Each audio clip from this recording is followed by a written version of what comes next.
이 단원 5가 자기의입니다.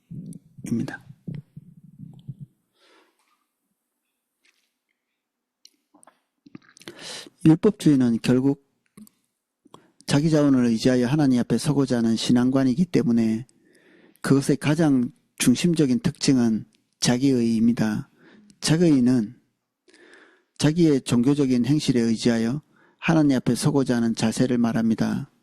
즉 성경적인 용어로 율법의 행위로 말미암는 의를 말합니다. 그래서 율법주의 신앙에는 정해진 규정들과 규칙들을 잘 지키는 자기의 헌신과 노력이 강조됩니다. 자기의를 의지하는 율법주의 신앙의 가장 무서운 점은 그러한 신앙의 이해를 가진 사람들이 자기의를 의지하기 때문에 믿음으로 얻어지는 하나님의 진정한 의나 하나님의 진정한 은혜를 전혀 경험할 수 없다는 것입니다. 우리는 하나님의 은혜가 없이는 한순간도 설 수 없습니다. 그런데 율법주의 신앙은 우리를 그러한 하나님의 은혜로부터 끊어지게 만듭니다. 자기의는 마치 인간이 태어나면 그냥 DNA처럼 가지고 나오는 것이라고 볼 수 있습니다. 이게 한때 실수라고 보기에는 너무 이게 질긴 것들이거든요. 자기 자신이 혐오스럽고 그리고 싫고 배척되고 자기를 자기가 욕하는 사람들도 다른 사람이 자기를 욕하면 발끈하거든요. 네가 뭔데 나를 그래 내가 만약에 내가 하나님 앞에 헌신되지 못해요 막 이런 얘기를 하다가 내가 뭐 큐티나 경건생활이 좀 약해요라고 자기 얘기를 자기가 하다가도 다른 사람이 그래 니는 항상 게을러 너 왜 그 모양이냐 이렇게 얘기하면 화를 벌컥 내게 돼 있거든요. 자기가 낮추어서 얘기하는 것 같지만 사실은 중심 안에서 그런 것들이 이렇게 내재되어 있는 거죠. 자기가 자기에 대한 희망을 가지고 있는 거죠. 자기는 자기에 대한 희망을 기반으로 서 있습니다. 자기에 대한 희망. 자기에 대한 희망이 꺾여본 적이 있으신가요? 한 번씩 그런 꺾임을 당한 그런 꺾임이 없으면 자기의는 영원히 이게 뭐 산더미 같은 짐처럼 이게 지게 되어 있습니다. 이게 베드로의 어떤 시점에서 볼 때 그가 가지고 있었던 그 자기의 이거는 자기 자긍심 같은 거죠. 내가 예수님 제일 사랑해 뭐 이런 자긍심이죠. 근데 그런 것의 최종적 결집이 뭐냐면 베드로의 칼이었습니다. 그래서 칼을 휘둘러서 말고의 귀를 베고 예수님을 따라서 가고자 하는 그 혈기 같은 것들이 있었거든요. 그런 개인적인 열심 그리고 예수님을 누구보다도 내가 사랑한다고 하는 어떤 자기 긍정 이런 것들이 예수님 앞에서 딱 인정받지 못하는 그 시점이 딱 되니까 완전히 거기서부터 쫙 무너져 버리죠. 우리가 가지고 있는 일말의 선함들이 하나님 앞에서 이게 내팽개쳐지는 그 순간에 우리는 정말 기운이 쑥 빠지거든요. 베드로가 할 수 있는 전부죠. 그게 베드로가 열심히 예수님을 사랑해서 칼을 들고 말고의 귀를 뺐는데 그러면 이 이상 더 베드로가 예수님 앞에서 보여줄 게 뭐가 있어요? 아무것도 없죠. 우리가 하나님 앞에서 뭔가를 몸부림치고 있을 때 예수님이 너 그거 내가 너 그거 필요 없어 이렇게 얘기하잖아요. 그러면 우리는 그때부터 아무것도 할 수 없게 됩니다. 존재의 붕괴를 경험하게 됩니다. 존재의 붕괴. 그런 일을 경험하시게 되면 자기의 종교성에 대한 붕괴를 경험하게 되거든요. 끝나는 겁니다. 그냥 우리가 제일 소중하다고 하는 그것을 추구하고 하나님 앞에서 그래도 이 정도는 내가 지탱할 만하다 생각해서 지탱해온 그 한 가닥의 어떤 의로움들이 예수님께서 그냥 배척해버리실 때 필요 없거든요. 그런 것들이. 그러면 이제 우리는 베드로같이 그 도미노가 무너지는 것처럼 우르륵 무너지게 됩니다. 그럼 이제 남아있는 게 뭐냐? 뭐 인정사정 볼 것 없이 살고자 하는 마음이고, 그리고 그때는 진짜 본인이 나옵니다. 베드로의 본인. 그래서 베드로는 예수님을 저주까지 해가면서 피하고자 하는 생존이 중요한 거니까. 생존. 살아야지 뭐. 하나님 앞에서 우리가 한 번씩 내동댕이 쳐지는 그런 경험들이 있습니다. 내동댕이 쳐. 너 필요 없어.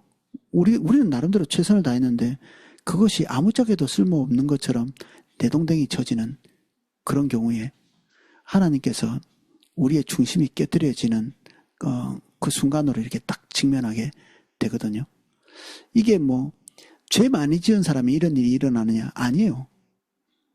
죄 많이 지은 사람이 더 뻔뻔할 수 있고요. 죄 많이 지은 사람이 더 자기의가 강할 수도 있습니다. 자기 자신에 대한 자긍심, 이거는 죄를 많이 짓고 적게 짓고 이런 것과 별로 관계가 없는 경우가 있습니다. 비슷하게 따라가기도 하지만 정말 하나님 앞에서 그냥 그 하늘을 우러러 한 점 부끄러움이 없이 살아가려고 발발 떠는 사람들, 그런 사람들도 정말 겸손할 수 있거든요. 하나님 앞에 온전하고 싶은 욕구, 의지, 그러면서도 마음이 깨져 있는 그런 사람들도 얼마든지 있습니다. 다윗같이. 사울은 정반대에 있었던 사람이고 자기의 자긍심, 어떤 일이 있을 때마다 리더가 자기의가 있잖아요. 어떤 사람이 자기의를 가지고 있는 상태에서 리더가 됐다. 그러면 사울처럼 이상한 명령들을 엄청 잘합니다. 이 전쟁이 끝날 때까지 그 입에 먹을 거 하나라도 되는 사람은 하나님의 저주를 받을 것이다. 이렇게 이런 행위들. 다른 사람에게 이 율법의 굴레를 막 씌워버리죠. 자기 자신이 지금 하나님 앞에서 얼마나 굳센 마음을 가지고 있는지를 과시하는 거죠. 그게 자기 자긍심이죠. 자기 자긍심. 사울은 이거 되게 많이 나타나거든요. 우리가 하나님 앞에서 나름대로의 자기의를 딱 가지고 있으면 주변에 있는 사람들을 되게 고통스럽게 만듭니다. 그 비판, 비난, 후욕 또는 다른 사람을 카운트하는 거, 이렇게 마음속에서. 이게 출처가 어디 있느냐 하면 자기의에 있습니다. 자기가 그럭저럭 괜찮은 성과, 삶의 성과죠. 이런 것들을 가지고 있다고 하는, 이게 자기는 머릿속으로는 생각하지 않는데 이 마음속에 이렇게 차곡차곡 재놨습니다. 이렇게 창고 안에 요것도 있고 저것도 있고. 그래서 때마다 이런 것들을 창고에서 끄집어 가지고 오죠. 때마다. 하나님께서 오셔서 우리의 그 창고에 있는 자기의의 정체를 이제 다 이렇게 붕괴시킬 때가 있거든요.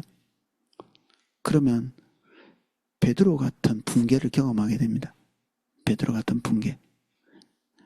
예수 그리스도를 향해서 말로 닿을 수 없는 저주를 퍼붓는 그 순간에 자기 자신을 보게 되는, 거기에 보면 기가 막히게도 그 저주를 퍼붓는 그 순간에 예수 그리스도와 이렇게 눈이 딱 마주치거든요. 지금 어제 자기 입으로 주를 위해서 죽겠다고 했는데 오늘 살기 위해서 예수님을 저주하는 그 순간에 딱 얼굴이 직면하죠. 어제 뭐라고 했죠? 내가 다른 사람보다 예수님을 더 사랑한다고 자기 선언을 했잖아요. 자기 선언을. 근데 오늘 그 자기 선언의 무가치함을 이게 공개적인 자리에서 이게 어떻게 보면 벌거벗겨진 거죠. 이런 것들이. 이 자기의는 이게 무서운 괴물 같은 것입니다. 우리 속에 꼭꼭 숨어서 자기 정체를 잘 드러내지 않습니다. 냄새는 나는데 뭐라고 지적하기도 좀 어렵습니다. 이 보통은 내가 잘났어 이런 사람은 아무도 없거든요. 내가 너보다 훨씬 훌륭해 이런 사람은 아무도 없어요. 그리스도인이 어떻게 창피하게 그런 얘기를 합니까? 이런 것들이 있다는 신호만 나타나죠. 있다는 신호. 그게 다른 사람을 이렇게 마음속에서 카운트하죠. 저 사람 왜 저렇지? 신앙생활 오래 해놓고 저러냐? 리더가 왜 저 모양이지? 예수 믿은 지 몇 년인데? 뭐 이런 카운터들. 다른 사람을 비난하는 비난이 마음속에서 이렇게 항상 떠돌아다니는 이런 상태. 그러면 이제 그 사람은 필히 그 근원에 자기에 대한 신념, 자긍심, 그리고 일말의 희망, 자기 자신에 대한 일말의 희망을 가지고 있죠. 나는 최소한 이 정도는 된다. 나는 이 정도는 돼. 내가 아무리 못해도 저 정도는 아니야. 하나님께서 우리를 때로는 내가 저 정도는 아니야 라고 하는 그 자리에 끌고 가십니다. 이제 내가 그 정도가 아닌 걸 언제 내가 그 정도가 아니라는 자기 자신에 대한 이런 평가 있잖아요. 우리는 왜 그런 평가를 할 수 있을까요? 그럭저럭 그렇게 할 수 있는 하나님의 기초적 은혜들이 우리와 함께하고 있었던 겁니다.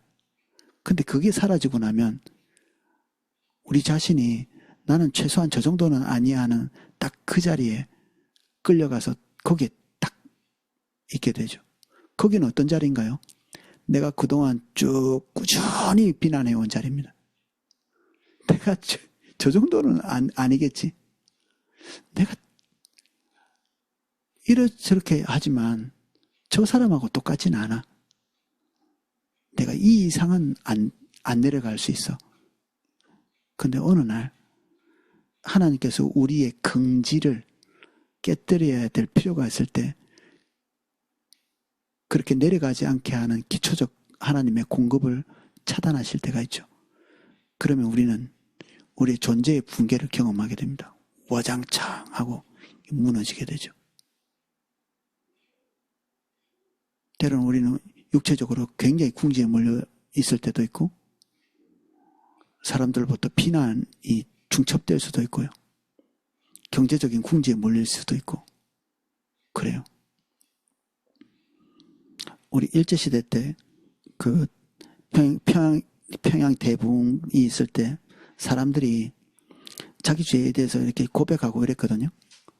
근데 고백한 그 죄가 붕이 왔으니까 이게 뭐 내가 다른 사람의 후욕했어요. 뭐 이런 죄를 고백한 게 아니고요. 어떤 어머니가 그 일본 순사에게 쫓겨가지고 궁지에 몰리니까 자기 애를 바위에 집어던지고 도망치는 이 후욕한 것 자체, 옆집의 아내를 강간하고 숨겨둔 것, 누구 때려 죽인 것, 이게 그 교회 앞에서 나와서 고백한 내용들이에요. 우리 엄청나게 수준이 높아서 그 수준 높은 어떤 뭐 부흥회 때 우리가 지금 부흥 오면 이게 고백들이 끔찍한 고백들이 나올 수도 있습니다. 우리 안에서.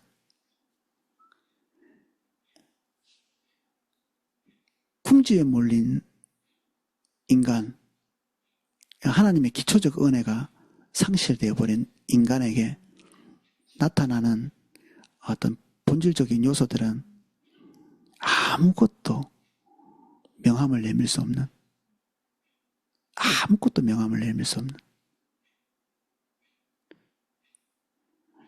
부흥 이러면 기도 많이 해서 그런 것 같이 우리는 그래서 기도 엄청 막 양쪽으로 많이 하고 그러거든요. 그냥 은혜입니다. 어느 날 은혜.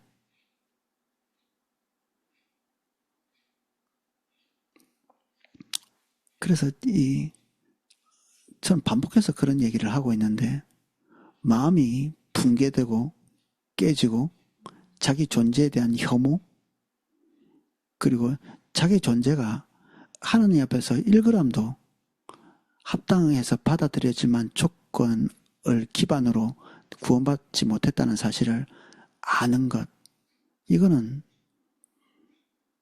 그냥은 안 알아집니다. 이게 주님이 오셔서 우리를 딱 대면하셔야 됩니다. 이게 죄 많이 지은 사람이 이런 일이 일어나지 않습니다. 주님 대변하는 사람이 이런 일을 경험하게 됩니다. 죄 많이 지은 사람도 떳떳합니다. 떳떳해요. 항상. 그리고 죄 많이 지어도 자기 자신에 대한 희망을 버리는 사람은 잘 없습니다. 내가 비록 이렇지만 그래도 나는 이 정도는 돼. 뭐 이런 생각들을 항상 가지고 있거든요. 어떤 사람이 자기 자신에 대한 이 혐오를 딱 직면하느냐면 주님의 눈과 딱 마주치는 사람인데 주님을 딱 대면하는. 그래서 뭐 적당히 주님과 교제하는 사람에게 자기 존재의 붕괴가 찾아오지는 않습니다. 그래서 영원히 자기 의의 굴레에 그냥 그 수준으로서 적당하게 죽는 날까지 쭉 가는 겁니다. 그럼 하나님께서 그와 함께 하시는 표징이 있는가? 자기가 노력한 나름대로의 종교적인 어떤 그 무게 한 몇 그램 정도 그것을 가지고 자기 자신을 계속 평가하면서 쭉 가는 거죠. 하나님이 함께 하시는 게 아닌데 본인이 그럭저럭 습관에 젖어서 하고 있는 종교적인 어떤 그 패턴 이런 것들에 대한 자긍심을 가지고 죽는 날까지 가는 겁니다. 사실은 하나님이 의미 있다고 얘기하지 않음에도 불구하고 그것이 자기 스스로에게는 되게 자긍심을 가지게 하는 것들이거든요. 그래서 이게 무서운 게 뭐냐면 주님을 경험하지 않고 있는데 그럭저럭 괜찮다고 생각하는 겁니다. 자기 의와 하나님의 은혜는 같이 존재할 수가 없습니다. 반반 50대 50 이게 불가능해요. 안 되게 돼 있습니다. 자기에 대한 소망, 자기 자신에 대한 기대, 자기의 이런 것들을 일말의 것들을 가지고 있는 사람은 하나님에 대한 의존도가 현저히 변질되어 있습니다. 변질이 되어 있습니다. 하나님이 조금 은혜 주시면 내가 그래도 이만큼 해서 그렇지 뭐 이런 생각부터 불쑥 일어나게 돼 있거든요. 그러니까 이거는 원수되는 거죠. 하나님과. 그래서 하나님께서 어떻게 보면 이제 각자의 원하는 것들을 주십니다. 하나님께서 각자의 원하시는 것. 모든 사람이 자기가 원하는 것을 받습니다. 자기의에 충실한 사람은 하나님께서 자기의를 충분히 의지할 수 있도록 하나님의 은혜를 거두시는 시점이 오거든요. 그래, 그렇게 믿을만 하면 한번 해봐. 이렇게 탁 이렇게 내주는 거죠. 그러면 그 사람은 이제부터는 부단히 자기 노력으로 어떤 수준, 어떤 기준에 딱 도달해야 될 그런 책임이 있거든요. 그때부터 한번 해보는 거죠. 하나님께서 해볼 수 있도록 기회를 주십니다. 아둥바둥 하는 거죠. 우리 신앙생활 하면서 한 번쯤은 이 시간을 지나오거든요. 죽기 살기로 막 이렇게 해보고 저렇게 해보고 제가 가끔 성도님들 이렇게 대면하고 신방하면 정말 처절하고 눈물겨운 사람들이 되게 많습니다. 저렇게 열심히 하고 저렇게 헌신하고 그런데 삶에 한 방울의 은혜가 없는 제가 정말 뭔가 드릴 말씀이 사실 없어요. 드릴 말씀이 없습니다. 두 번은 대면 너무 창피해서 제가 목회자로서 뭐가 해드릴 게 없어가지고 두 번 만나기가 어렵습니다. 때로는 뭐 제 마음속에 주님 저 어려운 것, 저 은혜 없이 정말 이렇게 마른 수건같이 뭔가 마른 수건을 막 쥐어짜고 있는 것 같은데 저분에게 일말의 윤택감을 이렇게 주실 때가 되지 않았나 뭐 이런 생각 그렇게 기도하기도 하는데 사실은 무너지지 않기 위해서 안간힘을 쓰면서 한 발 한 발 걸어가거든요. 자기가 신앙적으로 무너지지 않기 위해서 어마어마한 노력을 가지고 지탱해 나갑니다. 은혜가 없기 때문에 이거 자기 자신을 지탱하는 것 자체가 이게 불굴의 의지가 필요합니다. 하루, 또 하루, 또 하루, 1년, 2년, 3년. 하루, 이제 인내심도 좋아요. 그런 분들은. 그런데 자기 삶에 사막 같은 그런 삶이 계속 되는 거죠. 자기 의의를 기반으로 해서 신앙생활 해온 패턴을 버리지 못하는, 이거는 한 번 들어가면 마약 중독 같은 겁니다. 이게 붕괴되기 전까지, 이것에 대한 혐오가 찾아올 때까지는 자기의 의의를 내려놓는 것들은 거의 불가능합니다. 여기 자기의 요거 한과로 돼 있잖아요. 한과. 요거 공부하고 패스하고 요거에 조심해야 되겠다고 이렇게 싹 넘어갈 수 있을 것 같은데, 이거 에이즈 같은 겁니다. 이게 우리 안에 있는 암세포 같은 겁니다. 이게 기적이 일어나기 전까지는 이게 빠져나가지 않습니다. 자기의는 죽었다가 살아나야 빠져나가는 겁니다. 죽었다가 살아나야. 우리는 영화 같은 거 많이 보셔가지고 이 아슬아슬한 순간에 주인공이 쫙 나타나잖아요. 그래서 큰일 날 뻔했네. 이제 나타나는 게 딱 맞아. 근데 주님이 우리를 인도하실 때는 사실은 죽기 직전까지 우리를 몰고 가시는 게 아니라 죽어야 끝납니다. 패배 직전에 도와주시는 게 아니라 충분히 패배할 때까지 계속 몰아가십니다. 그래서 소위 말하는 그 우리가 제일 싫어하는 단어 자포자기 될 때까지 우리를 끌고 가실 때가 있습니다. 자포자기. 자포자기라는 말 속에는 자기 단념, 자기 포기, 자기에게 기대할 것이 없음에 대한 인정, 손들다, 이런 것들이 포함되어 있죠. 안 될 것 같다. 내 안에서 기대할 게 없어. 고기나 잡으러 가야 되겠다. 주님이고 뭐고 먹고는 살아야지. 이게 최종적인 결론입니다. 이게 부끄럽고 수치스러운, 지금까지 지탱해왔던, 자기의로 지탱해왔던 번쩍이는 그 자기의 모습, 이런 것들이 붕괴되는 시점을 경험하지 않으면, 사실 이거 경험하는 게 너무너무 무섭거든요. 이게 안 무섭겠어요? 이게 무서운 겁니다. 이게 죽는 것만 무서운 게 아니라 우리가 신앙생활이 우리의 전부인 분들이 많잖아요. 그런데 이게 그냥 아무것도 없이 그냥 훅 다 붕괴돼 버리면, 이거 지태형에 온 게 우리 자신의 불굴의 의지인데, 이 불굴의 의지 밑에는 자기의가 있고요. 이게 내가 YMC 청년 한 명이 너무너무 열심히 해요. 너무 이쁘죠? 청년이니까. 이제 대학생 돼가지고 찬양 인도를 시켰는데, 찬양 인도를 시킬 때마다 기도를 그런 식으로 해요. 너무 무서워요. 기도 자체가. 이번 한 번이 내 생애 마지막 예배인 것처럼 예배할 수 있게 해주세요. 뭐 이런 좀 섬뜩한 기도들을 맨날 하는 거예요.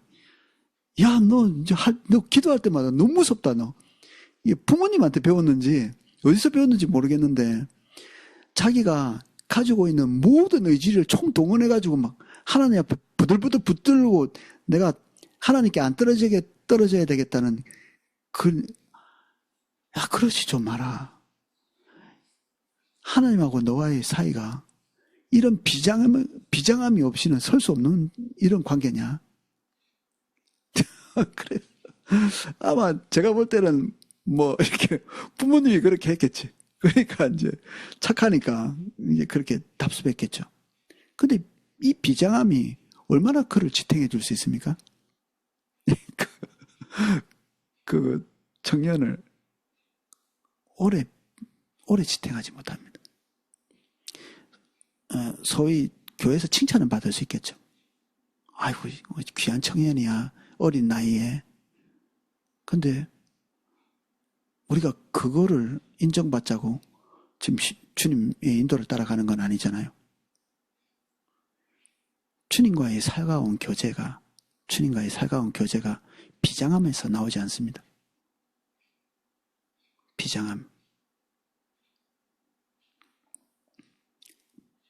베드로는 비장함 때문에 주님 앞에서 다시 서지 않았습니다. 베드로가. 언제부터 베드로가 새 출발을 할 수 있었느냐 하면 자기의 존재가 예수 그리스도 앞에서 아무것도 세울 수 있는 근거가 자신 속에 없다는 사실을 인식하면서부터. 나의 나됨은 하나님의 은혜라는 사도 바울의 고백이 겸손이 아닙니다. 진짜 겸손이 자기를 낮추는 거라면 나의 나됨이라는 표현, 이게 뭐죠? 나의 나됨? 오늘 희한하게도 예수 그리스도를 위해서 고난당하고 목숨도 바칠 각오가 되어 있고, 그리고 예수 그리스도로 인해서 자기 삶에 일어나고 있는 어마어마하게 많은 어떤 성과들, 이런 것들을 다 포함해서 나의 나됨이라고 얘기한 거거든요. 나의 나됨이 불굴의 의지나 자기의에 기반하고 있지 않다고 얘기하고 있거든요. 요거는 팩트고 사실이죠. 사도 바울이 어떤 사람입니까? 지금 여러분들이 하나님 앞에서 지었던 모든 죄를 통틀어도 사도 바울만큼 안 될 겁니다. 여러분들 예수 믿는 사람 한번 죽여보셨어요? 감옥에 보내보셨나요? 조직적으로 이 교회를 붕괴시키기 위해서 삶을 다 걸어보셨어요? 사도 바울은 죽는 날까지 이 트라우마에서 벗어나지 못했을 가능성이 많습니다. 자기가 누구인지를 평생 딱 주시해서 보는 겁니다. 나는 감히 사도라고 칭함받기에 합당하지 않아. 이 얘기를 본인 입으로 하고 있잖아요. 자기가 누군지를 알고 있는 겁니다. 자기가 그럭저럭 열심히 있기 때문에 사도가 된 게 아니라 전적인 하나님의 은혜로 인해서 감당치 못할 자리에 본인이 서 있는, 만삭되지 못해서 태어났다는 이게 자랑거리가 아니죠. 부끄러움과 수치, 자기 출처 자체가 의심스럽다는 얘기입니다. 왜 만삭도 안 됐는데 태어났을까? 의심하는 거죠. 나 만삭도 안 됐는데 이 사생아가 되어야 되는데, 사산이 되어야 될 텐데 사도가 됐어. 자기의 과거를 쭉 돌아볼 때 그것이 될 확률이 0%죠. 나의 나됨은 하나님의 은혜라는 이 고백은 처절한 고백입니다. 처절한 고백. 근데 우리 모두가 있잖아요. 지금 여기 있는 분들이 나의 나됨은 하나님의 은혜입니다라는 고백을 해야 됩니다. 어떻게? 입에 발려서는 안 되고 우리 존재에서 나오는 처절함으로 나의 나됨은 하나님의 은혜예요. 누구에게든지 그렇게 말해야 됩니다. 그냥 이게 멘트가 아니고 누구를 만나든지 그렇게 말할 수밖에 없는 기승전, 나의 나됨은 하나님의 은혜입니다. 내게서 출처하지 않습니다. 요게 딱 정리되어 있어야 되죠. 바울의 고백이 우리의 고백이 되어야 되죠. 바리새인의 예를 예수님께서 일부러 지금, 이거는 있을 법한 이야기죠. 바리새인과 세리가 기도했다 한 자리에서. 근데 이런 일은 제가 볼 때 안 일어날 것 같아요. 왜냐하면 바리새인이 세리 옆에 있지도 않을 거거든. 이제 예수님께서 지금 어떤 스토리를 고의로 이렇게 사람들에게 얘기를 하기 위해서 만들어내신 겁니다. 어떤 바리새인과 세리 같이 기도했는데 누구 들으라고 하는 거죠? 이 바리새인 들으라고 하는 얘기죠. 제일 극혐하는 세리. 우리가 알다시피 바리새인의 종교적인 어떤 성과물들은 세리와는 비교할 수 없죠. 세리는 왜 세리가 됐을까요? 뭐 먹고 살아야 되니까 뭐 그랬겠지 이런 생각도 들고, 어떤 면에서는 하나님을 등져서 그리고 민족적인 배신자가 되어도 일단은 먹고 살아야 되겠다는 어떤 자기의 처절함에서 나온 거 아닐까 싶어요. 일단은 먹고 살아야 되겠다. 왜 매국노가 되나요? 일단은 살아야 되겠다. 욕을 먹어도 일단은 내 자식이 살고 내 아내가 살고 나 자신이 살아야 되겠다. 그래서 하나님에 대한 것도 내팽개치고 그러면 부끄럽고 수치스러운 게 있겠죠. 예수님께서 여기에서 세리가 그 삶을 올바르게 살았다 이런 얘기를 하고 계시지 않잖아요. 세리의 삶이 올바르지 않거든요. 바리새인처럼 이렇게 살아온 것이 이게 잘못된 거야. 이런 삶의 패턴은 이 얘기를 하고 계시지 않습니다. 지금 뭘 지적하고 계십니까? 예수님께서 이 하나님 앞에 서서 기도하는데 무엇 때문에 이 두 사람을 대비하고 있죠?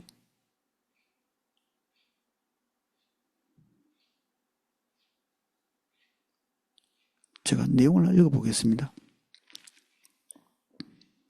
또 자기를 의롭다고 믿고 다른 사람을 멸시하는 자들에게 이 비유로 말씀하시되 두 사람이 기도하러 성전에 올라가니 하나는 바리새인이요 하나는 세리라. 바리새인은 서서 따로 기도하여 이르되 하나님이여 나는 다른 사람 곧 토색, 불의, 간음 하는 자들과 같지 아니하고 이 세리와도 같지 아니함을 감사하나이다.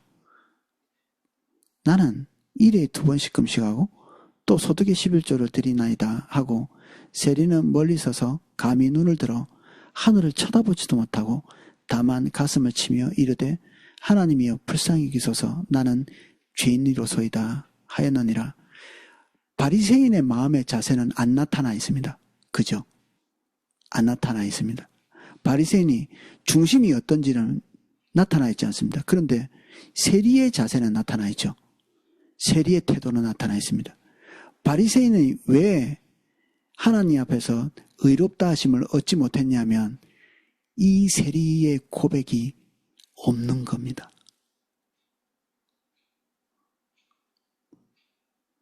그의 삶 전체가 잘못됐다기보다는 이 세리가 가지고 있는 이 자세와 태도가 바리새인들에게는 없었던 거죠.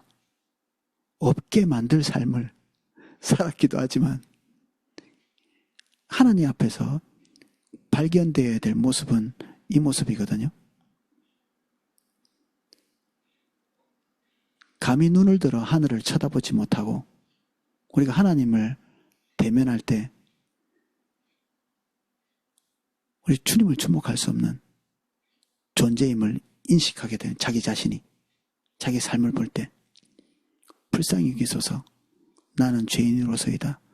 이게 자기의 존재를 보는 겁니다. 아무것도 없는 하나님 앞에서 아무것도 내세울 것이 없는 이게 베드로에게서 발견되는 거죠. 아무것도 내세울 것이 없는 이게 바울에게서 발견되는 거 아닙니까?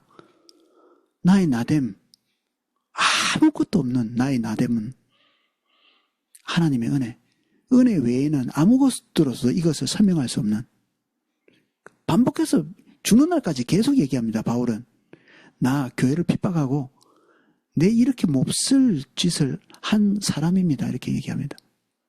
옛날에 한경준 목사님이 템플턴 상을 받았거든요. 템플턴 상은 종교인에게 있어서는 노벨상 같은 겁니다.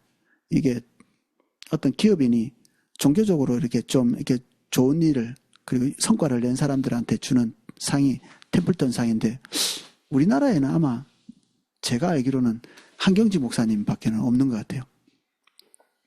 그런데 그분이 템플턴 상을 받는 데서 자기 소감을 이렇게 얘기하는데 무슨 얘기를 하냐면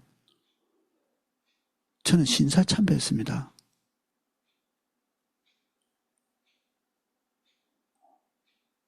소름 끼치지 않나요? 저는 사실은 신사참배를 혐오하는 교단에서 신앙생활을 했거든요. 근데 하나님이 나를 또 다 이게 뭐 운명의 장난인지 그 신사참배 주동하던 분이 세운 신학교에 보냈어요. 물론 이제 열심히 공부 안 해서 그렇기도 하죠. 이게 그 학교에 가게 됐는데 순교자의 피가 흐르는 좋은 교단들도 많은데 왜 이렇게 거기 갔을까 싶기도 해요. 근데 저는 그분이 템플턴 상을 받는 진짜 명예로운 거 아니에요? 목사로서. 그리고 신앙을 가진 사람으로서 가장 명예로울 수도 있는 그런 곳에 서서 제가 하나님 앞에서 분투하면서 따라왔더니 하나님께서 이 감사한 상을 주셨네요. 이렇게 얘기하면 모든 것이 다 좋아질 텐데 거기서 불쑥 꺼내는 말이 제가 신사참배했습니다. 그런데 이런 날을 여기까지 버리지 아니하고 써주신 하나님 감사합니다. 그 얘기하고 내려가시거든요. 사도 바울이랑 똑같죠. 베드로랑 똑같습니다. 이 세리하고 맥이 닿죠. 세리와 맥이 닿는 겁니다. 하나님 앞에 대면해서 선 사람은 요 고백밖에는 없는 겁니다. 자기의가 거기에 설 수 있는, 비집고 설 수 있는 곳이 아무 데도 없습니다.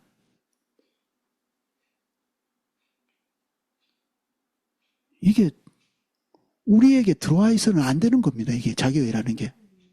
암덩어리. 조금 있으면 괜찮죠. 이게 조금 있는 게 아니에요. 이게 사실은. 빙산의 일각입니다. 요만큼 나타나거든요.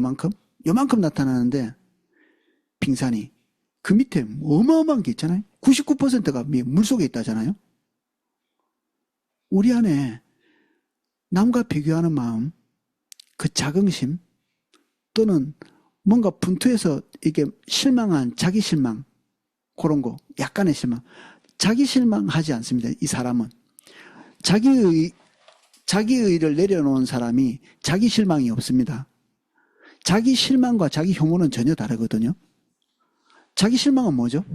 조금만 더 하면 좀 될 것 같은데 못한 게 이런 자기 실망이죠. 아이고 이 게을러 빠져가지고 좀 열심히 해봐. 자기 자신에게 채찍질하는 거죠. 조금만 더 하면 될 것처럼 자기 희망을 가지고 있는 겁니다. 근데 자기가 깨진 사람, 부서진 사람은 이렇게 자기를 채찍질하는 사람이 아닙니다. 이게 안 되는 거구나, 이게. 하나님 앞에 어떻게 서지 도대체? 완전히 무너져 있는. 그래서 자기가 뭔가 못해가지고 채찍질을 한다고 그게 자기가 내려진 사람이 아닙니다. 일말의 희망을 아직도 가지고 있는 거죠. 그러니까 늘 오르락내리락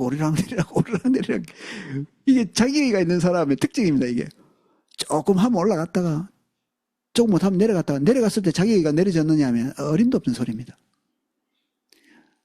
자기의를 붙들고 싶은데 조금 발견한 거죠. 붙들 게 없는 것. 거기서 어쩌다가 조금 이렇게 잘했어. 이렇게 1년에 한 번이라도 큐티 한날은 자긍심이 산 꼭대기에 올라가 있죠. 오르락내리락. 자기의가 내려진 사람은 오르락내리락이 없습니다. 하늘에서 불을 내린다 한들 어떤 사람이 그게 자기로 인한 것이 아니라는 사실을 인식하게 되거든요. 이게 자기가 압니다. 자기가 스스로 양심이 말하거든요. 이게 내 의의에 기반한 것이 아니라는 사실을 알아요. 엄청난 하나님의 일이 막 일어나 전도 한 1000명 했어. 그래도 이게 자기의 중심 안에서 자기가 증거합니다. 이게 나하고 아무 상관이 있는 게 아니야 라는 걸 자기가 아는 거죠. 왜? 붕괴돼 봤으니까. 무너져 봤기 때문에.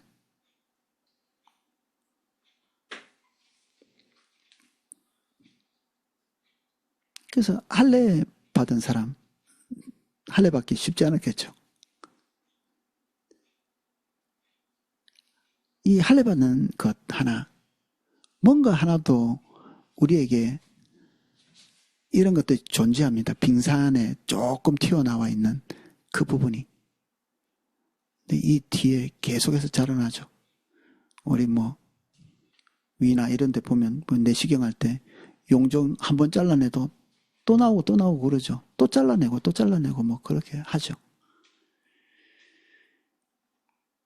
우리 안에는 형태만 바꿔가지고 계속해서 자기 의의를 증명하는 그런 증거들이 이렇게 불쑥불쑥 이렇게 나타납니다. 주로는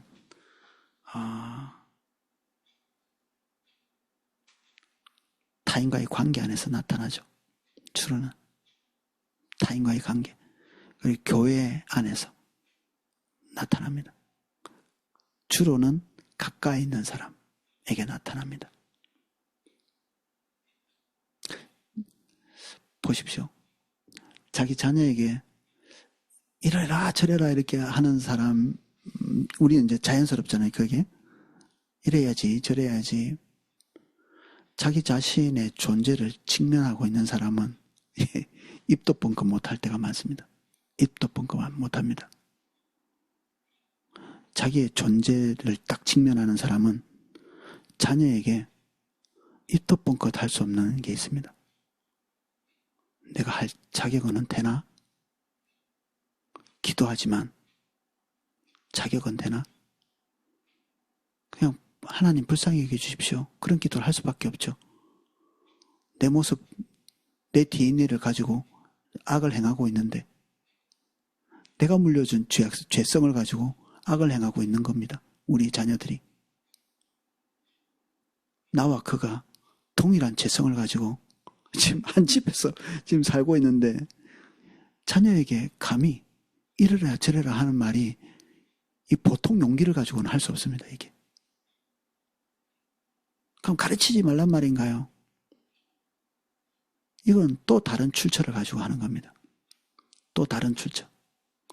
우리 리더들이 함정에 좀 빠지는 게 있습니다. 우리가 동양에서 배운 리더십이 있죠. 우리 이런 거 배웠죠. 우리 군대에서도 좀 이런 거 배웠는데 자기의 몸으로 자기의 법을 세운다는 겁니다. 모범을 보여서 이런저런 잔소리를 하는 거죠. 모범을 보여서. 내가 모범을 보인 다음에 다른 사람에게 잔소리를 하는 거거든요. 보세요. 이것저것 지켜서 다른 사람 앞에서 조금 이렇게 착한 짓을 했어. 내 존재가 바뀌었나요?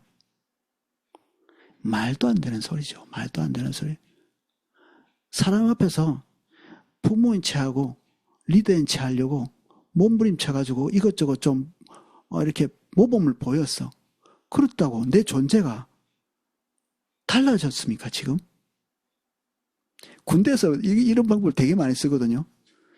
그냥 자기가 게으르지 않고 저도 너무 창피한데 그냥 행군하다가 피곤해 죽겠는데도 앉지도 않았어요. 이렇게 화장실 가는 모습도 안 보여주고요.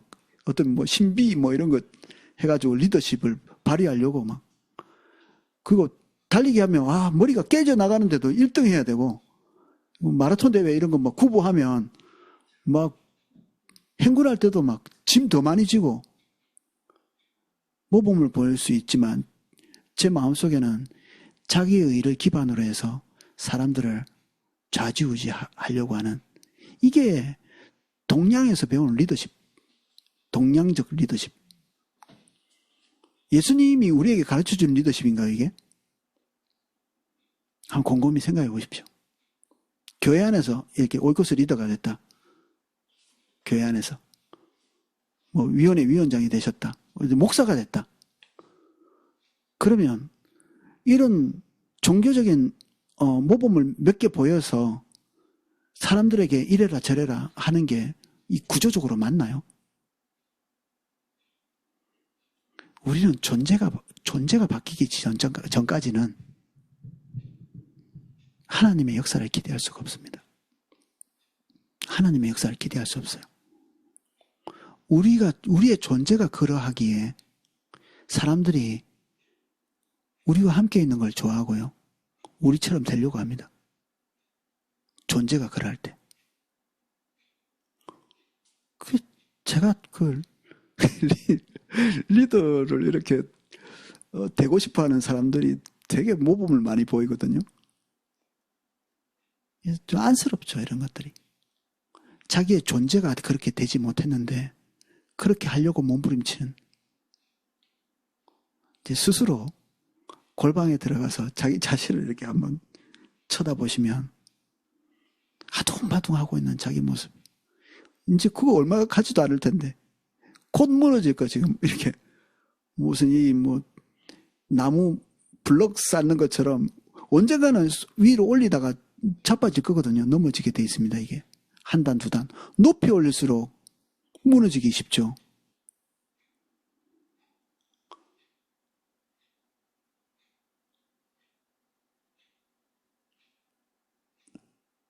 그래서 자기의는 사실 아무것도 아닌 겁니다. 결국에는 이 무력하고요, 힘도 없고, 그리고 이게 애써가지고 자기의를 쌓는다 한들 이게 진짜 예수님께서 긍정적으로 보셔서 오셔서 뒷받침하고 지지하는 그런 게 아닌 겁니다. 그냥 여러분들 그냥 존재만 쥐어짜는 겁니다. 그냥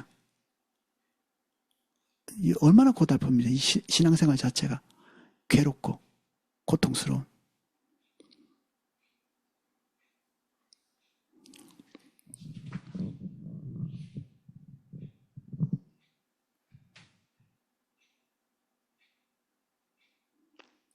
그 바울이 할례를 하는 자들에게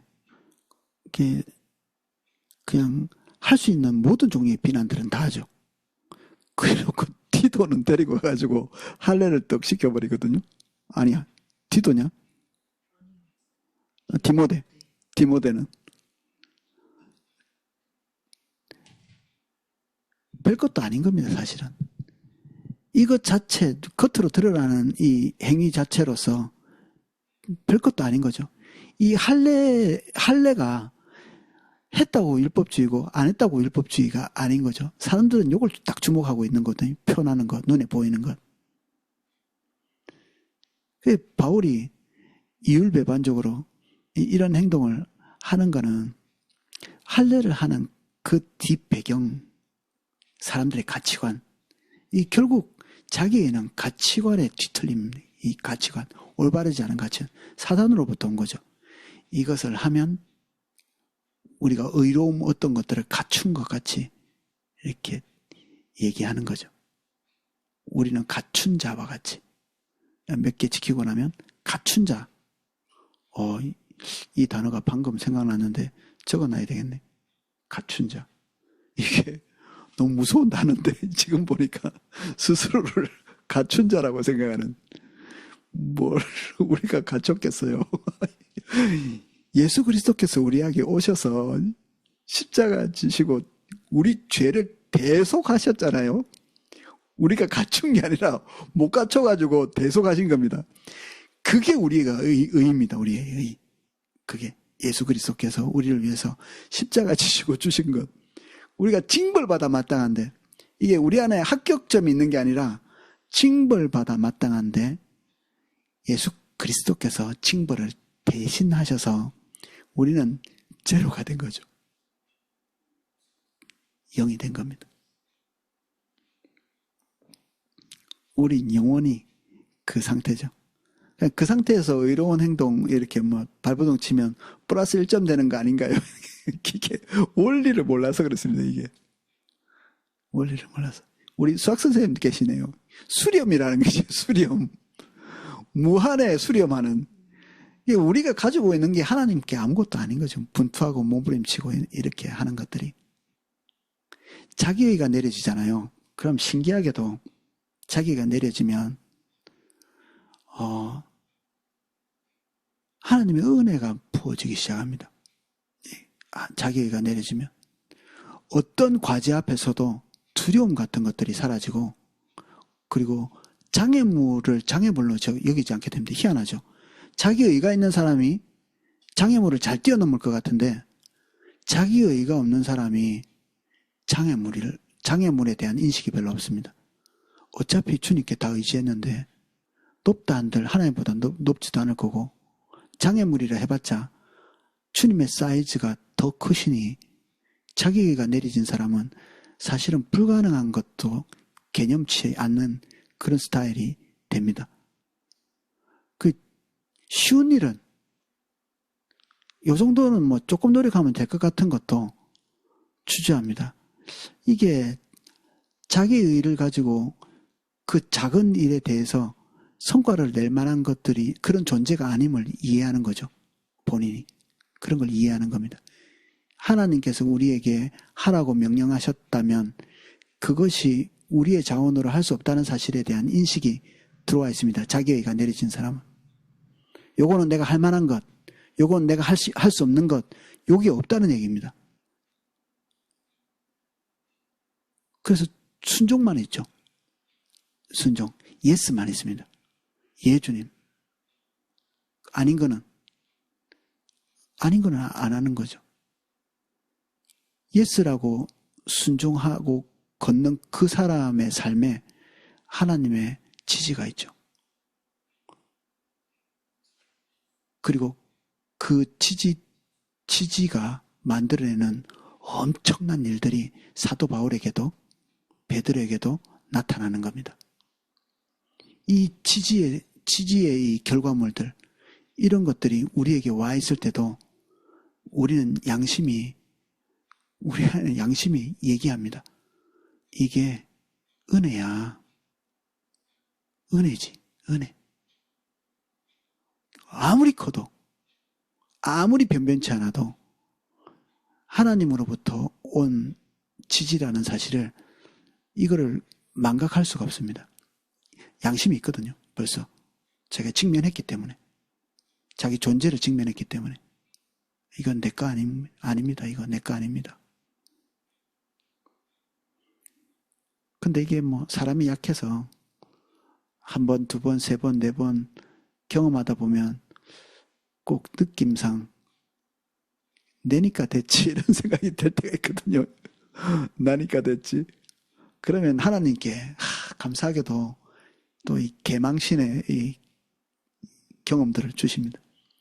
다시 가져가시는 거죠. 자기가 쑥 들어올 때 다시 모든 것을 상실하게 되는. 그러면 이제 우리가 다시 겸손한 자리로 갈 수도 있고요. 아니면 화를 벌컥 내고 내가 할 만큼 했잖아요 할 수도 있고. 그렇죠. 이게 91쪽에 보면 공식 하나가 이렇게 나옵니다. 이 진짜 기가 막힌 정리를 한 것 같아요. 우리 죽는 날까지 기억해야 될 공식. 세상에는 많은 공식이 있지만 그리스도의 십자가, 거기에 뭔가를 더하면 율법주의 혹은 거짓복음입니다. 그리스도의 십자가 외에는 우리 안에 진짜 아무것도 없나요? 예, 이게 우리가 그러고 싶지 않은 게 문제입니다. 이게 그러고 싶지 않을 수도 있습니다. 십자가는 누구나 다 있는데 믿는 자라면. 그래서 남다른 사람이 되고자 하는 사람은 십자가만 의지하지는 못하는 것 같아요.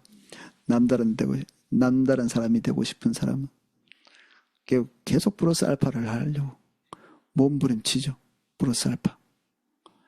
그리스도의 십자가, 그 외에 내 안에서 뭔가 있기를 기대하는 마음들이, 이게 사단과 같이 어깨동무하고 있는 겁니다. 그게.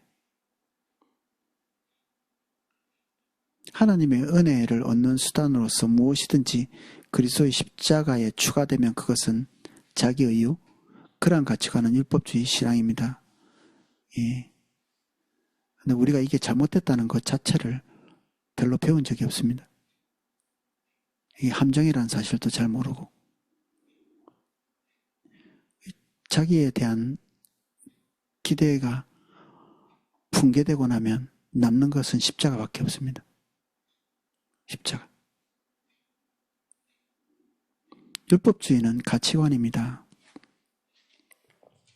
아까 조금 설명하고 넘어왔지만 케이스를 몇 가지 보시면 더 잘 아실 수 있을 것 같습니다. 93쪽에 신부님에게 가서 고해성사를 했더니 죄 용서를 선포해 주시면서 주기도문을 50번 외우라고 하셨다. 주기도문 50번 외웠다고 문제가 될 건 없겠죠.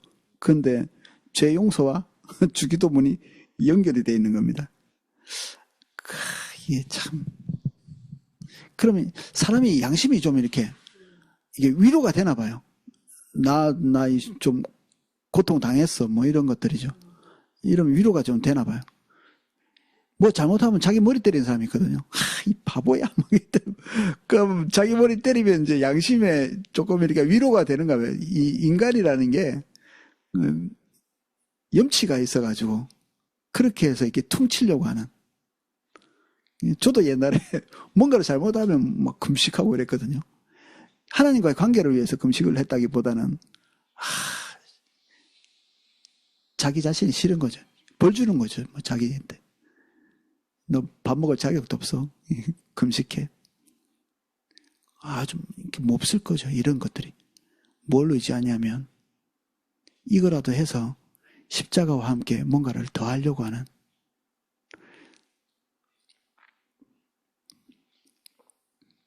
뭐 작전기도 했는데 200일 작전기도 드렸는데 한 번 빠졌다고 해서 응답해 주시지 않았다. 이 포도나무의 성도님 이야기인데 그분이 그 뒤엔 지금 이 율법주의에서 벗어났습니다. 이렇게 했거든요. 그런데 그분이 원위치로 돌아가시더라고요. 그래서 자기 꿈을 향해 날아가셨습니다. 휴. 자기 꿈을 향해. 이게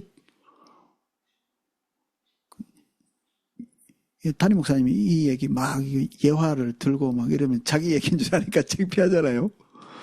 그래서 옛날 이야기고 지금은 완전히 달라졌습니다. 이렇게 했는데 몇 년 전에 꿈을 찾아 날아가시더라고요.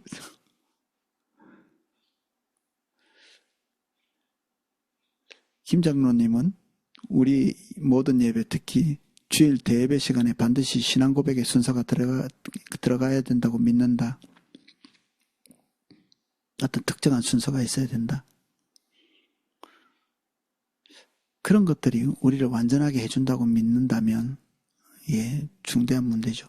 우리도 그럴 수도 있습니다. 아주 미세하지만 찬양 인도자 누가 서야 된다 뭐 이런 거. 다른 찬양 인도자 바뀌면 예배가 잘 안 돼. 찬양 인도자가 뭐 좀 이상해가지고 오늘 예배가 잘 안 되네. 그럼 예배의 본질은 누구한테 있는 거죠? 낯설 뿐 예배하는 데는 아무 문제가 없습니다. 예배하는 데는. 저는 1년에 한 번 정도는 타교에 가거든요. 우리가 그 휴가 때 제가 어느 해에 제가 옛날에 있었던 그 모교회에 이제 주일 예배를 드렸는데 그때 깜짝 놀란 게 있습니다. 그때 이제 처음 십자가 복음 막 듣고 막 거기에 몰입돼 있을 때 완전히 우리 교회에서 말하는 전형적인 율법주의 교회 우리 모교회가 옛날에 그랬거든요. 딱 그것이 그대로 예배하고 있는 그 모습. 근데 하나님의 임재가 완전히 없는 것도 아니에요. 내가 이런 교회에서 예배 드릴 수 있을까 그런 고민을 했는데 물론 하루라서 그랬을 수도 있는데 그날 하나님께서 제가 드리는 찬양 그리고 하나님으로부터 내가 들어야 될 메시지들은 거기서 딱 들리게 하시더라고요. 그리고 주님 나는 주님만 집중해서 주님께 예배하고 그래서 그날 예배에 큰 문제는 없었거든요. 대단히 짧고 1시간 정도 50분이었던 것 같아요. 제가 볼 때는 예배하고 그리고 이 종교적인 그 틀에 박혀 있는 이 순서를 따라서 쭉 해왔지만 그 예배 안에서 주님을 주목하려고 애를 많이 썼던 근데 저에게는 별 문제가 없었던 이게 형태에 달려있지 않은 거죠. 우리 포도나무계에도 이미 고착화되어 있는 어떤 게 있잖아요. 그런데 때로는 하나님께서 그 고착화된 순서들을 이렇게 불쑥불쑥 거룩한 무질서라고 우리가 부르는 그런 일들이 일어나거든요. 그럼 이제 당황스럽죠. 설교 없어도 예배가 되는가? 뭐 경배와 찬양 했는데 또 하나? 그런 경우가 간헐적으로 있죠. 근데 우리가 주님이 그 자리에 오셔서 우리를 대면해 주실 때 예배의 본질이 살아나는 거잖아요. 그 일이 일어나기 전까지는 우리가 만족하지 않는 거죠. 거기에 초점 맞추고 있고. 율법주의가 아닌 거 세 가지를 얘기합니다. 위에 하나 더 있네요. 제가 율법주의인 거 하나를 더 얘기하겠습니다. 이게 되게 우리가 많은 케이스라 김 집사님은 자기 죄를 회개했는데도 하나님의 용서를 받아들이지 못하고 있다. 이게 뭐에 기대고 있냐면 자기의에 기대고 있는 겁니다. 이 사람이 그 뒤에도 간헐적으로 실수를 많이 했을 거고, 그리고 그 죄의 사이즈가 본인이 생각할 때 이게 너무 큰 거다. 다른 사람에 비해서 그렇게 생각할 수 있거든요. 근데 본인은 그런 저울에 재고 있는 거죠. 자기가 일말에 희망적인 어떤 부분들을 가지고 있어야 된다고 믿는 거죠. 또 어느 정도 수준이 된다고 생각하고 있는 거고. 그 자기의 일을 의지하고 싶은 겁니다. 의지할 건 없지만, 없다는 건 알아요. 근데 의지하고 싶은 거죠. 의지하고 싶은 것도 자기의입니다. 그 안에 큰 덩어리가 있습니다. 그래서 내 비록 의롭게 살지는 못하나 어느 날 노력하다 보면 의롭게 될 거다 이런 몸부림치는 계속 반복해서 실패하고 자기 자신을 채찍질하고 정죄하고 이렇게 하지만 자기의가 사라진 것은 아니다. 오히려 더 자기의 속에 깊이 들어가서 예수 그리스도를 바라보지 못합니다. 예수 그리스도.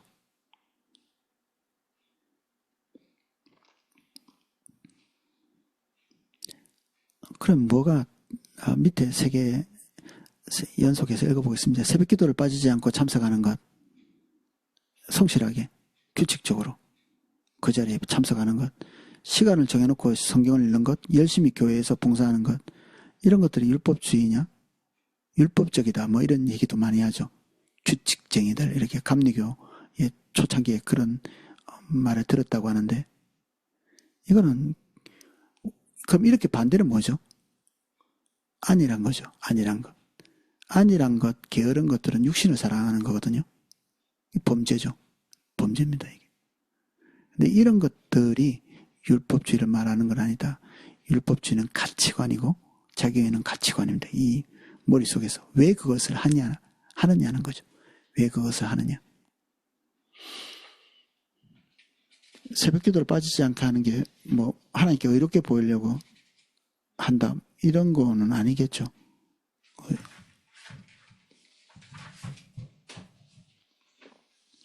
기도 응답 많이 받아보셨죠? 우리 기도하면서 뭐 하나님으로부터 응답받지 못했던 것도 있지만 뭐 카운트할 수 없을 만큼 많이 하나님이 우리에게 응답하셨죠. 그러면 그 응답은 어떻게 온 건가요? 내가 그래도 기도를 했으니까, 그리고 내가 성실하게 하나님 앞에서 몸부림쳤잖아. 뭐 이런 거, 소나무 뿌리 뽑고 뭐 옛날에 그 얘기 되게 많이 들었거든요. 뭐 은사가 올라오면 소나무 뿌리 뽑아야 돼. 기도 양을 많이 해야 된다는 거죠. 이 바보 같은 이 이야기를 철떡같이 믿었죠. 완전히 잘못된 건데. 사모하는 자에게 거저 부어 주시는 은혜. 저도 하나님께서 교회를 섬기기 위한 은사들은 저한테 충분히 와 있거든요. 성도를 섬기기 위한 은사들. 근데 그게 기도만 해야 할 때 온 게 아니라 그냥 생기더라고. 그냥 기도해서 생긴 거는 거의 없어요. 그냥 우연찮게 필요할 때가 돼서 생긴 것들이 많습니다. 필요할 때 돼가지고. 거의 제가 볼 때는 직임을 감당해야 될 시점쯤에 은혜가 부어진 것 같아요. 또 여러 가지 은혜들이. 어떤 사람은 예수 믿자마자 막 은사가 엄청나게 부어지는 사람이 있거든요. 그 사람이 뭘 했다고. 저는 이제 어떨 때는 그런 생각을 해요. 저는 은사가 없는데 아니 저 사람은 도대체 뭘 했다고 은사가 저렇게 부어지냐 이런 때도 있었거든요. 예수 믿자마자. 그냥 하나님께서 당신의 주권으로 그 시점에 그 올바른 시점이라고 생각하셔서 부어주시는 거죠. 이게 우리가 기도 많이 했기 때문에 또는 우리가 분투했기 때문에 그런 게 전혀 아닙니다. 분투할 수 있었다면 이미 은혜가 와 있는 거죠. 은혜가 와 있는 겁니다. 저도 뭐 맨날 농땡이 치고 있지는 않거든요. 비상한 열심이 있을 때가 있습니다. 비상한 열심. 다른 사람들이 상상을 초월할 만한 그런 일들을 할 때가 있습니다. 완전히 어떻게 저렇게 할 수 있을까 깜짝 놀랄 정도로. 근데 그럴 때 고단하고 피곤하게 하고 있지 않습니다. 막 이렇게 안에서 하나님께서 부어주시는 은혜들이 막 있어요.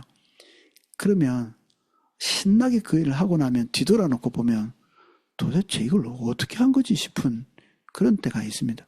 그때는 너무 당연했습니다. 느낌이.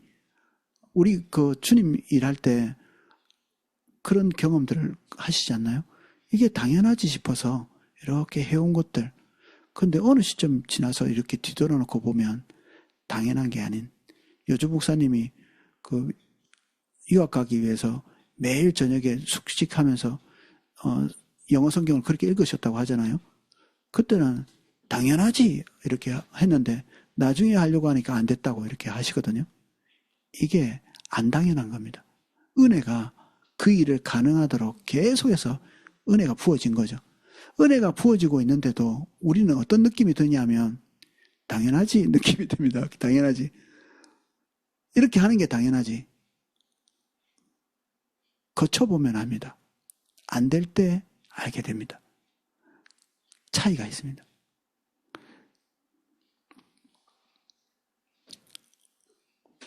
우리의 죄의 속죄도 그렇고 그리고 하나님께 봉사할 때도 그렇고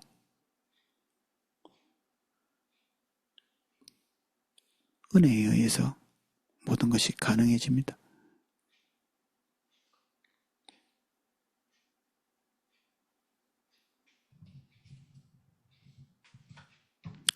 어, 94쪽 마지막 블럭이 있습니다. 94쪽 마지막 블럭. 이 단원 제일 마지막 블럭. 아까 우리가 봤던 그 밑에 세 가지는 율법주의적 사고가 아니었죠. 반면에 그 다음 세 가지는 모두 율법적인 사고가 아닙니다. 어떤 사람들은 모든 것을 열심히 그리고 규칙적으로 잘하면 그것이 곧 율법주의라고 생각하는데 그것은 매우 잘못된 생각입니다. 정말 하나님의 은혜가 부어지면 진짜 미친 사람처럼 열심히 할 때가 있습니다. 비상한 열심을 가지고 할 때가 있죠. 만약 그렇다면 바른 신앙은 아무런 열정도 없는 미지근하고 무책임한 것이란 말입니까? 율법주의의 가장 중요한 기초는 소위 공로사상입니다. 즉 자기의 행위의 공로를 의지하여 또는 의지하고 싶어서 없는데 공로가 있거나 또는 공로가 없는데 공로가 있고 싶은 이것까지 포함해서 하나님의 은혜를 받고 하나님 앞에 나아가고자 하는 것입니다. 자기의는 모든 사람에게 다 발생하는 것이고 제가 볼 때는 이건 일종의 DNA 같은 거 아닐까 싶은 느낌이 들 정도로 우리가 싸워야 될 부분들입니다. 그리고 이게 극복이 되면 이게 어느 날 여러분이 극복이 되시면 더할 나위 없는 안정감, 평온 그리고 하나님에 대한 전적인 의지 이게 가능해지고요. 하나님의 지지를 경험해서 정말 이게 어떻게 내 삶에도 이런 것이 나타났나 싶은 이런 선한 일들이 나타나도 마음의 요동함이 없게 되는 그런 자리에 가실 수 있습니다. 그래서 사모하셔서 주님 나를 도와주십시오 이렇게 하시면 좋을 것 같아요. 뭐 다들 읽고 오시고 정리하고 오셔서 전체를 읽지는 않습니다. 제가 그 필요한 것들만 한번 짚어봤습니다. 일단 그 소회의실에 들어가셔서 오늘은 10개만 만들까요?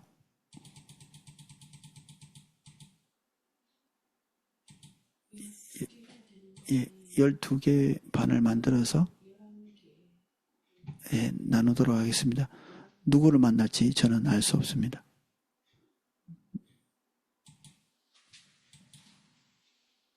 예, 각자 방에 들어가셔서 만나시고 나눔하시면 되겠습니다.